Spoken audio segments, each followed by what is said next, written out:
Mm. Hello, hello, hello, everybody. So this is the Money Monday Live. Oh, we was exactly 5 minutes late. We try not to be late. We try to be early, if not on time. But my apologies. A bit of a technical issue. It's resolved now. Okay. So today's Money Monday Live, we're diving into a couple of things that are super important. And they are going to help everybody across the board, quite honestly. Um, and they all kind of revolve around the rollout of the new event, but not quite. Okay, so to start at the beginning, we want to, for those who don't know, we had our first Buy Black Market April 3rd and April 4th. It was nearly 400 different right? Stop. 3rd and April 4th, it was nearly 400 different Black businesses in every industries occupying a 20,000 square foot building as well as the front of it. To allow for our community to be made aware of the different resources, options, things of that within our community. We intend to make that bigger. We do not intend to take steps back. There was a lot that was transparently shared, but there was a lot that was only shared on Melanated People's social because we know for a fact that there are a lot of silent spectators. Um, Assessing everything we say, everything we do, and strategically trying to figure out how to throw wrenches in it. So we are only so transparent in spaces that are not exclusively ours. But that led to today's Money Monday live. So we do these lives all the time, but we're getting back to how we normally do them, not exclusively just revolving around the Buy Black Market. I do want to just cover this about the Buy Black Market real quick so people understand what it is. The Buy Black Market is not a pop-up shop. We put pop-up in the name because it's going to be one of those things that's here today, gone tomorrow, when they happen, and they can end up anywhere. They're not exclusive to a certain area, anything like that. They are quarterly, large-scale Black business expos. That is really what they are. They are more so trade shows than they are pop-up shops in every sense of the word.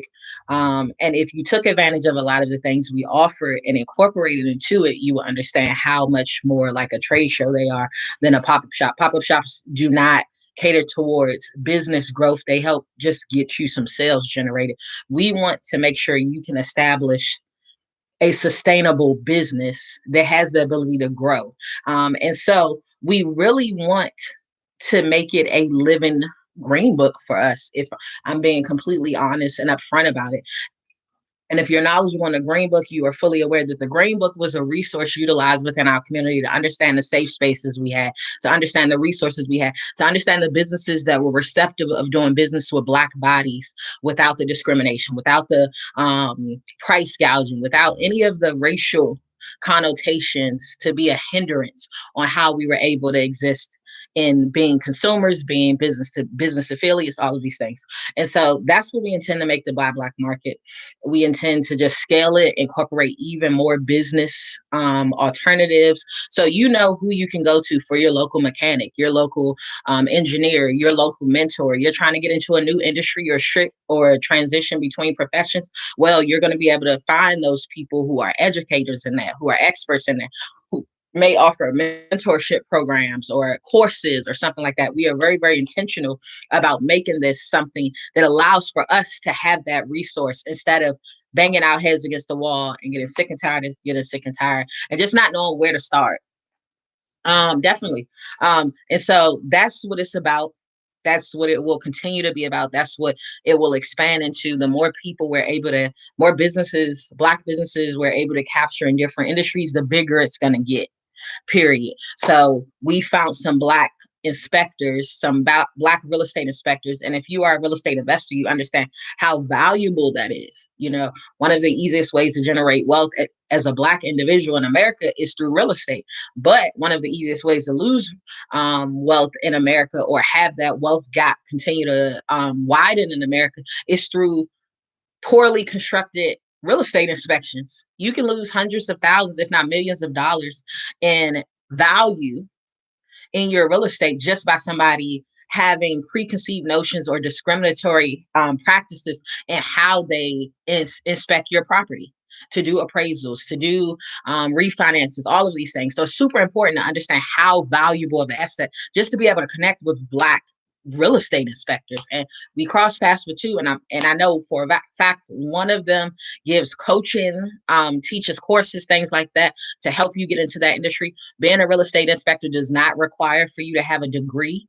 This is why we put such an emphasis on skill sets over over certain degrees. Degrees is people with degrees that's overqualified for McDonald's but can't get a job nowhere else. So it is super important to have skill sets. So we want to double back. One of the things that we shared for all the people that signed up for the Buy Black Market, all the businesses that signed up for the Buy Black Market, was a necessity, how necessary it was to have a merchant's account. And we stand by that. You lose if you feed into the educational services we provide. I'll Get Your Life course, 11 money saving, income generating hacks. You'll understand that we put a huge emphasis on credit cards. And we put a huge emphasis on credit cards because it is a really easy way to generate passive income. It's also a super in two folds. It's a super easy way to generate passive incomes in two folds. So you can generate the cash back just off of swiping your credit card. Most of the most beneficial credit cards is going to pay you to use their card, right? For stuff that you're already spending on. And then the second thing we put an emphasis on is you being able to utilize those credit cards also as passive income through renting them out as trade lines, right? Or as a private money lender or something like this, right? The event we just did, all the money that businesses paid as vendor fees did not get touched until after the event was over. Like legit, like Tuesday, what was that? Tuesday or Wednesday after the event happened, after the Buy Black Market happened, that was the first time we touched a single dollar from any money that was paid in through vendor fees. But here's the kicker. Every single thing that we had to pay for that event had to be paid for upfront. So that means we had over $30,000 in put down as in deposits, down payments, upfront costs, and that's not including the services that were received on the spot. That's not including none of the signage fees. That's not including the advertising with the radio station. That's not including none of the distribution. You understand? So we were already 30,000 in that we had to be able to put down and pay for without touching a single vendor fee. And that is where that credit card leverage comes to play a role in because if you're dependent on this person being able to do it for you, you're gonna be out. You're automatically going to be disqualified if you're waiting for this money to come, that money to come, this money to come to be able to do it. So credit cards is a huge leveraging factor in life and in business. And so that's why we put such an emphasis on it. And if you're a business without a merchant's account that allows for you to accept card payments, then you're probably missing out on revenue, because if I can't swipe my card and I'm not the type of person that carries cash, I might have wanted to buy something, but now I got to wait, or I got to go to your website. And if my biggest deterrent, which one of my biggest deterrents is having a shipping, you might have missed me as a customer until you just do that simple thing. Yes, there are fees that typically come with most merchants' accounts, but 3%, which typically is around the industry trend, is somewhere between 2.7, 2.9, 3.5 is at kind of the high end. That 3% is worth all of the money. Just adjust your pricing model to factor in that you now have a 3% or 3.5 or 2.7% fee you have to take into account, because not offering at all, I'll reroute and pay for somebody else that may have it for a little bit more, may have it for a little bit less, may not even have the same quality as you, because they make it convenient for me. So it's super important for everybody to have a merchant's account. But this is my double down on that merchant's account thing. It's super important not to only have one merchant's account. So if you were a business vendor who signed up for the Buy Black Market and you took advantage of the paying for payment plan we were able to offer through PayPal, you saw the benefits of us having that PayPal merchants account, right? Because a lot of people, they were able, granted, it was only a 30-day, from beginning to end, there was only a 30-day turnaround time. So you were only on payment number 2 before the event happened, worst case scenario, so by the time the event happened, you had the difference in the money you needed to even be able to pay the vendor fee off plus whatever. And so the great asset to that is a lot of people were able to get their foot in the door, even if they didn't have the upfront capital, whether it was for a day or the whole weekend, by that paying for a payment plan offered through that merchant's account we had through PayPal. But here's the downside to that. So if you receive the email blast letting you know when registration just opened up for 14th and August 15th, then within 5 to 10 minutes of that, you also receive the email blast that lets you know we're no longer able to accept PayPal payments right now. And it was because PayPal shut down our merchant's account. It was not because of fraud. It was not because of chargebacks. For some reason, a lot of people were under the impression there were like payment issues. It had nothing to do with that. If I'm being fully transparent, I think it was power play by somebody who was not okay with the fact that we did this event, but I'm gonna leave that there. But yeah, it had nothing to do with that. The account was shut down exclusively because one of our business services we offer is credit repair and credit education, and they said that's something they don't permit businesses to use payments through their merchant's account for. Granted, we haven't done that in over 4 months, so it didn't make sense for it to just drastically happen out of the blue. But the second side to that was one of the things we encouraged as businesses started to sign up as vendors with our PayPal merchant account specifically. Once we hit about $6,000 in vendor fee payments coming in, PayPal started to hold chunks of our money. They started to hold chunks of our money and force us to wait like an extra week before they even transferred it to the business bank account, which was a red flag because we weren't violating anything and we were within our like high end monthly gross limit for it not to be an issue. And so our second piece of advice is have more than one merchant's account. Because imagine if we only accepted payments, card payments, online payments, whatever, through PayPal. If they would have pulled that off 5 minutes after us opening up vendor registration, we would have been put at a standstill.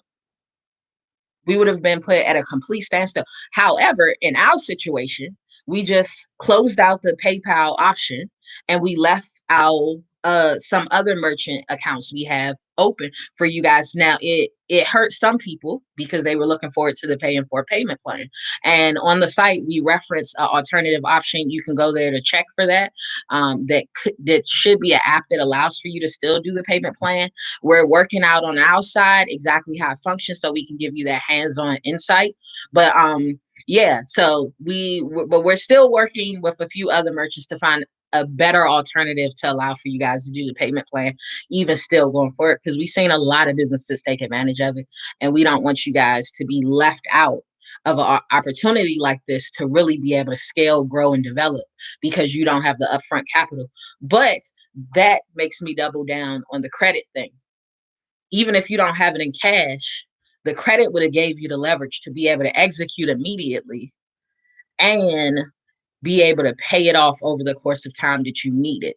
So it's super beneficial for you to start getting serious on that credit thing. For most people, if you don't know, if you haven't been following us prior to like this month, last month, we were exposing like crazy because when the pandemic started, all three personal credit bureaus, they were allowing for you to pull your credit weekly for free.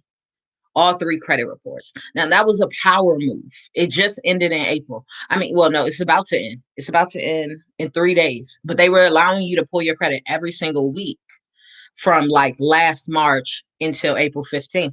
And the power move that is the merchant's account, the credit bureaus, they typically only let you see one credit report a year for free.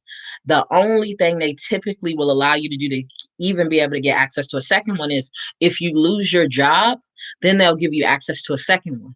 But because everybody was trying to cut corners with expenses and having to go through all the extra paperwork to prove that you were unemployed and stuff like that, they said, forget it. and they gave everybody unrestricted access to pull your credit score once a week for free. Now, the power behind that is if you're disputing stuff off, if you're working to repair it, you see it you can literally see it in real time. You can see exactly when it comes off, because within a 7-day span, you're going to see exactly what changes happen every step of the way. And it allows for you to catch stuff quicker too, in the event something new happens to pop on, or new discrepancy happens to appear, some. So it was truly a power move over the last year and month to be able to work on your credit and work on your credit aggressively, because even the worst credit typically can be fixed within, I'm gonna say, 6 to 9 months max. So everybody could have really been at a place where they were maximizing, taking advantage of the credit, what the credit bureaus were doing to tap into credit. We got approved for easily another about 60,000 in credit since the pandemic broke out. So it was very possible for you to get money out here for real, and it was very possible for you to use that as leverage to build on things. And so that doubles back to the merchant thing, that doubles back to the credit thing. And then next thing was budgeting. So we opened up vendor registration for the Buy Black market happening in August. Understand, this one is in preparation for some other moves we're about to make. We're not making those moves because we want to make sure the businesses that we're trying to help grow, be exposed, develop, have the resources to be able to execute in lockstep with some of the bigger moves we intend to transition this into. And so that brings us to the next thing, a budget. Personal and business, you have to have them. You literally, one of the things we have always emphasized, we're not going to stop emphasizing now, you should have money on, if you are an investor, one of the things you are bred, or it's like instilled in you, you always keep some cash on the side. You keep that cash on the side to be able to pull the trigger when it's time to make an investment. That might be real estate, that might be in a stock market, because everything in the stock market that goes up, it goes down at some point. It's called pullbacks. When those pullbacks happen, you want to be able to pull the trigger so you start to see the gains immediately when it starts to just reverse, when the pullback reverses. So you always keep some money sitting on the side. But we're seeing a lot of people, despite it only being just over a week since the last event and the profit they saw and yada, yada, yada, not have the capital at their disposal to pay, And so it's super important to put yourself in a position where you're budgeting in business and in your personal life, where you have something sitting on the side. Like, just because you see it doesn't mean you should spend it. Like, you should have the capacity to have a reserve to execute on an investment strategy, on a business play, on a opportunity. And if you're in a position where you're waiting on a check to be able to afford to pay for anything, especially if it's an investment, your budget, your budgeting wrong is going to put you in a you snooze, you lose type of situation more often than not. Some of the best opportunities will pass you by if you got to wait for some new money to come in to be able to afford to pay for it. So it's super important to budget. One of the ways that we recommend everybody budget, whatever you see, whatever money you see, you should be existing off a bare minimum a 80-20 rule in your life. 80-20 is kind of on the more slight, and we really like 70-30. But 80-20, what does 80-20 mean? That means you're living off, or you're spending 80% of that money and you're reserving 20% of that money. How would you break down that 20%? You'll have that 20% broken down. Ultimately 10, 5, 5. Right? And so 10 is that money that typically you're saving to invest. 5 is the emergency fund. 5 is whatever that extra thing you want to do. It might be you might have a family, so it might be the family savings account on top of your personal savings account. It might be the vacation fund. It might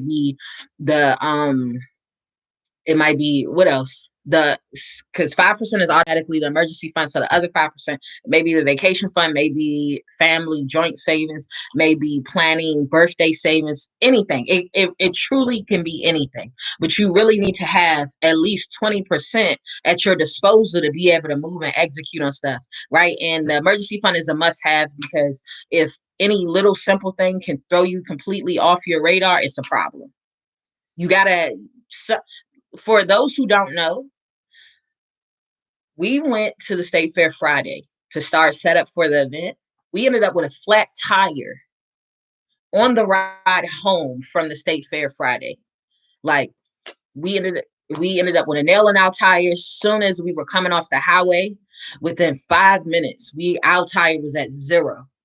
Now, mind you, we had a donut in the trunk, right? But we initially were calling roadside assistance. So we ended up in this gas station. Gas station was closed. Did not have change for the little air pump thing. So luckily there was this random person sitting in the gas station, I guess trying to do something with their tire too. And they were able to change the tire. But we were in the process of about to call roadside assistance. And roadside assistance was going to have to come out and do it. Turns out I was going to use the OnStar because the OnStar can track you from the car.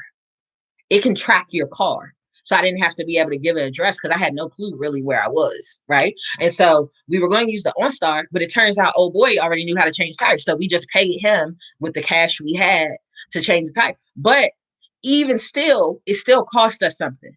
And it was the middle of the night. It was like 2:30 in the morning. We left the State Fair Friday night at 2:30 in the morning from setup. So imagine 2:30 in the morning, ain't nobody up, nobody's on your radar, people may not answer the phone, and you end up with this emergency. If you don't have any type of reserve, it puts you in a situation where you might be hitchhiking home, or you really might be in a damsel in distress situation that could have easily been resolved by just having a small cash reserve. Now, we ended up having to use that donut all weekend because we had literally no time. But first thing Monday, we took the car in, it was covered. So it didn't cost us expense, but they told us we need to replace 2 other tires. And I said, cool, we just gonna get that thing price matching. We're gonna pay for it. No big deal. But it is required to have that reserve. So that emergency fund is a non-negotiable, whether it's in business or it's in personal. Now, if we're talking exclusively personal, you need that emergency fund, you need that savings. And there's a section where you don't save just to save, you save to invest. So it may be short-term investments, it may be long-term investments. But you should be saving very intentionally with, like, all right, this money is sitting over here. I might not know the exact investment yet, but I'm letting it accumulate. And when that opportunity presents itself for you to invest, you now have it versus looking at your bank account, be like, it's going to take me this many checks to be able to afford to do this. Or you're trying to pretty much spend a whole check to be able to do whatever you're trying to do, which is a problem. And then the third one is that third, whatever, maybe tithes, maybe charity, maybe vacation, maybe family, who knows? You should just have it. In business, that same 80-20 rule applies. You should not be living check to check or sale to sale in business either. You still need that reserve because in business, the deposit always comes before the withdrawal, point blank period. I don't care who then tried to insinuate that you can make money without ever spending a dollar in business. It's a lie. It's not sustainable. You definitely, the deposit always comes before the withdrawal. So you should have a reserve as you are in your business development and growth phase to be able to invest back into your business, be able to invest into more scalable opportunities, more resources, more whatever you need for your business to have the potential to grow. And that requires saving too. It requires having that business account where your reserve is accumulating to be able to pull the trigger on either new inventory purchases, chargebacks, returns, canceled out inventory, expired products, new marketing material, whatever. You can't, if you make $1,000 in business, you ain't got $1,000 in business to spend right now. You got $800 in business to spend right now. You should have $200 sitting waiting for the next thing that's going to come up in business because something always comes up. It comes up more in business than it comes up in life, to be real with y'all. And it comes up quick and it comes up more expensive.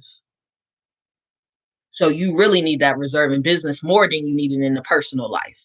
And you need it a lot in the personal life too. So that was one of the other super important things that had to be emphasized. We not budgeting, and it is imperative for us to budget. It's imperative for us to budget in our lives. It's imperative for us to budget in our businesses. While it is great to have opportunities to maximize what you can do with the capital you have in leverage, the most beneficial thing you can have as leverage is credit. People that trust you to pay later is a powerful thing to have because it allows you to do a lot more, a lot quicker. Imagine if this event that we have coming in August and the December event forced us to pay everything up front before we could even acknowledge the date.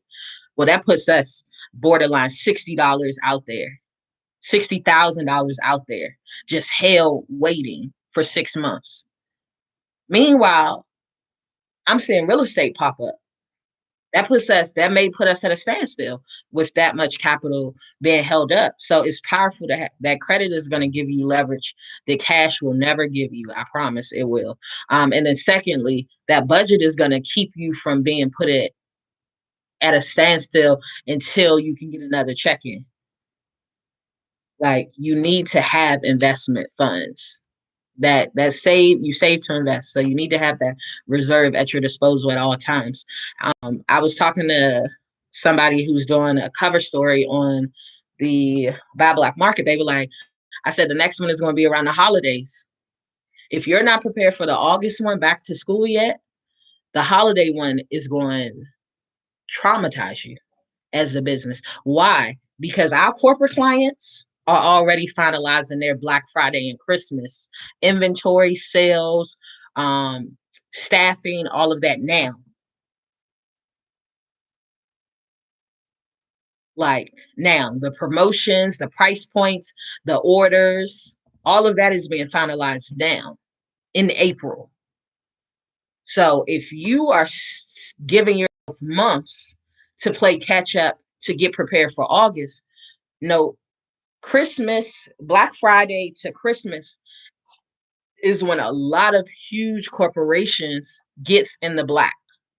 They get themselves out of the red. A lot of corporations run in the red majority of the year. But from Black Friday to Christmas, they see so much in consumer spending that they're able to not just break even, but that's where that chunk of profit they see for the actual year comes from. But that requires for you to have resources now to start getting that in place and start getting that in place at competitive prices. Because if you got to buy it from somebody's storefront, you already miss your deals. If you got to buy it while it's in season, you already missing out on the opportunity. One of the things we do, we sell affordable products. We put them in retail vending machine, stuff like that, right? So it's a couple of things you'll catch us with all the time. Fly swatters. Why? Because certain times of year, people are out all the time. And it seems like we always like this. You get what I'm saying? Fly swatters, when that time of season goes past, you can get them down to like 20, 25 cents, right? That's when we buy them and we stockpile them, right? We do a lot in the event and experimental marketing space. Some of the most demanded times of the year starts around October. October, once you hit nighttime, it get cold as hell. And that runs through, but it's tons of holiday shopping. So it's tons of event marketing campaigns that happens through the winter, right? So what is our biggest issue with our staff at these events? Because they're majorly still outdoor events, right? With the Santa and the snow and the yada, yada, yada, right? So some of our biggest issues with our staff is their feet get numb. And once your feet get numb, or their hands start freezing cold. And once their hands start freezing cold, they're like, you see they're consumed with how their feet or how their hands feel. So one of the things we do right now, right, because it's starting to get hot, hand warmers, foot warmers, toe warmers go on sale because they don't need the inventory in stores anymore. So it goes on sale and it comes down to pretty much 20. It can get as low as like 90% off of the retail pricing. And this is when we stockpile on it. And we just put it in storage. Because we know when the demand will come back, we will see, even at a super affordable price, where our profit margins are insane. Our profit margin is still 300 to 400%, even less than retail recommended prices, because we got it when it was on nobody's radar, when nobody was working on it. So if you're not in a position now to be able to buy the inventory for your product or for your business model or for the services you offer within the next month or two for the holiday shopping period, what's going to happen is the demand of it is going to be too overwhelming for you to meet. And our goal is to replace the one we plan on doing around the holidays is to replace corporate consumer spending, because everybody knows somebody did schedules their day to wake up at 3, 4 o'clock in the morning to go catch the Black Friday sale at Walmart, Best Buy, Target, blah, blah. Well, our goal is to have that traffic redirected back into our Black business community. So are you prepared for that demand for whatever thing you have to be able to put on sale? And if you get it at a competitive rate now, you can discount it. Because the biggest issue that a lot of people constantly express with supporting Black businesses is how much more it costs than your big box retailers. Yeah, a part of it is because we don't have those same connections, but a part of it is we don't have the resources in place. We're not being very intentional about getting the resources in place at a competitive price to be able to offer similar discounts or comparative rates to big box retailers. They offer in bulk. So you need to start strategizing how you're going to offer in bulk. And if you're like, well, I don't have it, well, why aren't you taking credit seriously? They not paying out of their bank account. They paying on credit. They on 30-day returns. They on 60-day credit due dates. They're on 90-day credit due dates. They're not clearing out a whole bank account to pay for this stuff. Credit is not race exclusive. You can build credit at any age range. You can build credit in any race. Your business can tap into credit if you implement the strategies just like everybody else. So saying, oh, I can't do it. Yeah, you can do it. How seriously are you taking it? Because that's what gives you the credit, the leverage you need to be able to make moves when they present themselves and be able to capitalize on the advantages that some of the corporate companies are being able to capitalize on to knock it down to 20% off, 30% off, 40% off, get in the single digits with certain types of products. They're not doing nothing that all of us can't do. And trust, we do it. We do it with a lot of stuff. It's just our reasoning behind doing it is different. So, yeah. So those were the things we wanted to cover today. We wanted to cover the fact that we told you guys your business needs to have a merchant's account, but you need to have more than one. You need to have a backup to your merchant's account that you have. And honestly, it benefits you to have more than one, because typically different merchants accounts, just like different bank accounts, cater towards certain things. So some may extend you credit more flexibly. Some may give you that option to offer payment plans. Some of it may make it easier for you to do point of sale on site or online selling. Some may embed better or easier into your website or your landing pages, which we told you is a must to have as well. So that's the first thing. Have a merchant's account, but also have a backup merchant's account. Honestly, it doesn't hurt to have two merchant's accounts that can work as alternative options with whatever your business model is. It benefits you that way. Second thing is this credit aspect. It is super important for you to start assessing that. Even $5,000 in credit leverage can change things drastically for you. Once you hit 5 to 6 figures in credit leverage, I promise you, can't nobody tell you nothing. You can execute based on what your goals are, not based on what your bank account says yes to. And then thirdly, get that budget. That budget is a must-have, and it's a must-have now in your personal life, but also in your business life. You should not be living sale to sale to make your next move in business. You need that reserve there as well. And just to double back to the merchant's account thing, they have record keeping databases that allows for you to prove the sales to also become eligible for the alternative funding methods, whether it was the PPP loan, whether it was an EIDL grant, whether it was the EIDL loan, whether it was an SBA loan, or secure funding, secure credit, secure loans from financial institutions or fintech companies. So it benefits you. Everything that we're saying is to help you put the pieces of the puzzle together in a way where it's like you get one thing done and then you start to do the next thing and then it starts to make sense. Like we did this event, implemented all the information we're sharing for y'all to also do. Um, so trust and believe. Like we're not just like, yeah, that sounds like a good idea. Like it's no, we've done it. Y'all were able to benefit from it just like we benefit from it in a lot of other ways.